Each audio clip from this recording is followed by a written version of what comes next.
Where do you get your inspiration from? In a dream, some words come, which I don't know if you have dreamt about your profession before. I dream, I wake up, I don't remember what it's all about. The time in a dream that's the thing. May look long, but it's really short. Okay. So if you don't write out what you dreamt about very quickly, you're going to forget completely, even if they are just 2 lines. Some songs are purely academic. You think about a song and write it. Academic song like Nigeria has come to stay. A song with rhyme. I want to tell you about the first day of October. All of these facts I clearly remember. In the year 1960, the flag was hoisted as a sign of unity. It rhymes all the way. Those are academic songs. But songs like Man and Man, which a lot of people haven't heard, I think that's one of my greatest songs.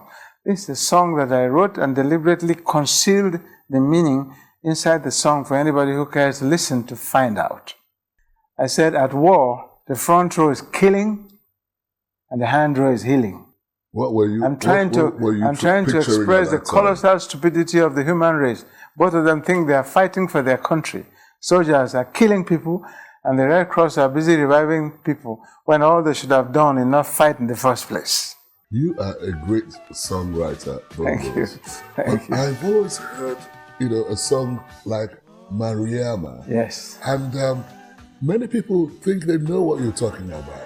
Why do people assume you had a relationship with late Mariam Babangida? I don't think that's even attributes the song Mariama to her. I wish you wouldn't ask that question, bro, but if you insist, I'll answer it. Well, why not?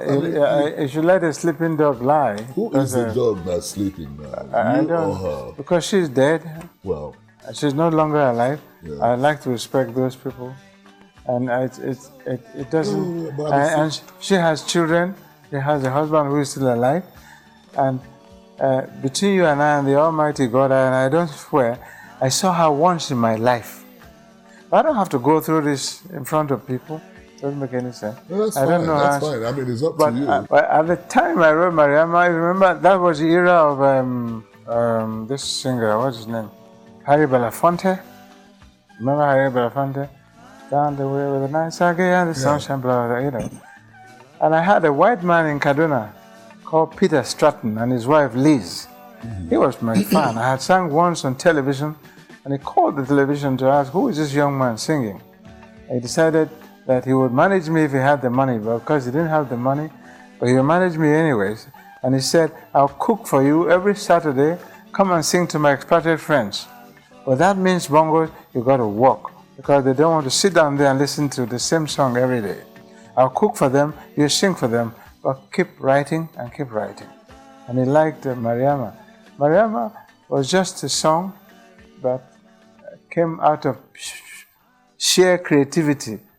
It had no attachment to any human being on the face of this earth.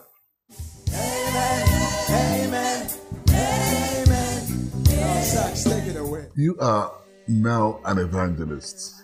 I don't know who said that to you, but I'm not going to deny anything. What's the point you're making? The point I'm making is that we, as humans, have so little knowledge, and we think we can sit down and explain God. When you went to university, what were you aiming at the time? I didn't know a lot of things.